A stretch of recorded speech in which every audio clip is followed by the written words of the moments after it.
Assalamualaikum warahmatullahi wabarakatuh. Waalaikumsalam warahmatullahi wabarakatuh. Sebelumnya perkenalkan, saya perawat Famila yang ditugaskan untuk mengisi Penkes pada pagi ini. Mbak siapa? Kalau boleh tahu? Baik, Mbak Nova.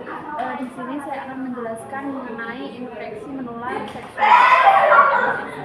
Dan penyakitnya yaitu salah satunya adalah human papilloma virus atau HPV. Sebelumnya Mbak Nova sudah tahu apa itu HPV? Belum tahu. Jadi ini dilihat ya gambarnya seperti ini.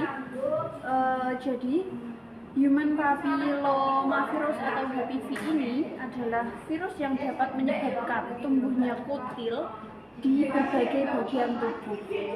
Virus ini hidup pada sel-sel kulit dan memiliki lebih dari 100 jenis.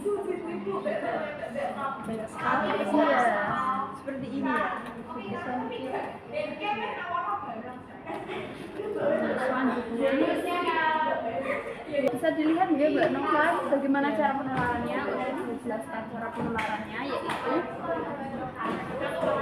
terjadi akibat sentuhan langsung kulit ke kulit dengan pengidap. Jadi apabila ada yang mengidap penyakit HPV terus kemudian Mbak ini melakukan hubungan seks atau bersentuhan, itu bisa menimbulkan gejala penularan HPV ini. Bisa dilihat seperti ini teman-teman. Sangat jelas. Cara penularannya, maaf ya Mbak. Kemudian ini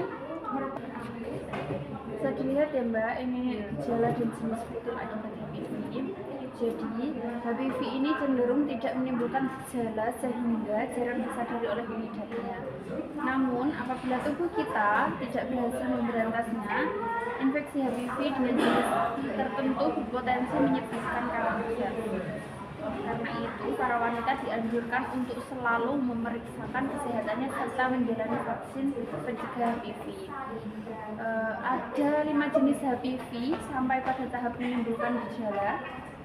Indikasi utamanya adalah tumbuhnya kutil. Jenis kutil terbagi dalam 5 kategori. Yang pertama yaitu kutil biasa, kutil plantar, kutil datar, kutil filiform, dan kutil perium. Gitu. Bisa dilihat ya.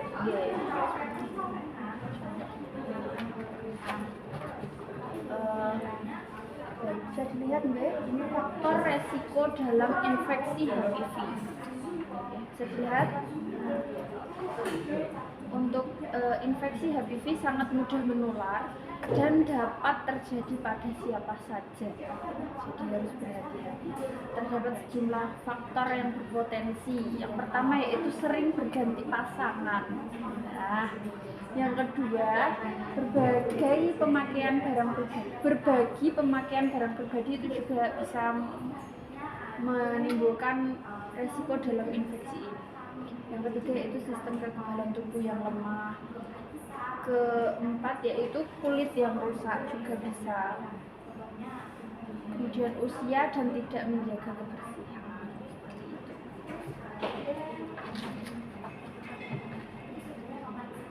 Kemudian kita sampai ke metode pengobatan infeksi HPV. Setelah didiagnosis positif, terdapat 2 metode medis yang dapat dipilih, yaitu penanganan dengan obat atau prosedur operasi. Melihat nanti separah apa infeksi HPV ini, ya Mbak. Penanganannya melalui obat, umumnya menggunakan obat oles dan membutuhkan waktu cukup lama untuk menghilangkan kutil. Beberapa contoh obat olesnya yaitu asam salisilat yang berfungsi untuk mengikis lapisan kutil secara bertahap. Kemudian asam trichloroacetat yang akan membakar protein dalam sel kutil. Kemudian imiquimod yang dapat meningkatkan sistem kekebalan tubuh terhadap yang mengidap HPV ini. Kemudian podofilok yang bekerja dengan menghancurkan jaringan pada kutil kelamin. Beberapa jenis HPV bahkan dapat memicu perubahan abnormal pada sel-sel serviks juga.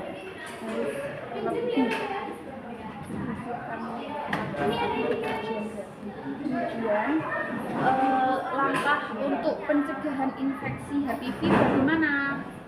Pertama, kita melakukan vaksinasi terlebih dahulu.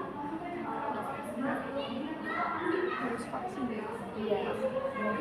Umumnya dianjurkan bagi remaja perempuan yang dapat diberikan sejak usia 10 hingga 26 tahun. Sebelumnya Mbak Nova ini umurnya berapa? 19. Sudah divaksin atau belum? Sudah? Yakin? Iya. Di samping vaksinasi, terdapat sejumlah langkah pencegahan yang mungkin berguna ya Mbak. Ini bisa disimak.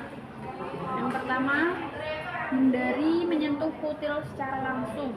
Yang kedua, jangan berganti pasangan. Jangan berganti pasangan. Ada pasangan. Yang ketiga, menggunakan kondom setiap kali berhubungan seks, tapi tidak dianjurkan apabila belum menikah, nggih. Belum menikah ya. Tapi apabila mengidap penyakit ini dianjurkan memakai kondom. Kemudian menjaga kebersihan dan menghindari berbagi pemakaian barang pribadi, misalnya kayak baju atau handuk. Betul, pintar sekali. Sudah ya Mbak, bisa apakah ada pertanyaan? Baik, berarti sudah paham nggih? Beneran sudah vaksin nggih? Wah, terima kasih Mbak. Kalau begitu saya izin ke ruangan saya. Apabila ada yang kurang jelas atau apa bisa ditanyakan ke saya. Nanti saya kasih WA saya. Oke? Baik. Jaga nggih kebersihannya dan jangan berganti-ganti pasangan nggih. Terima kasih. Wassalamualaikum warahmatullahi wabarakatuh.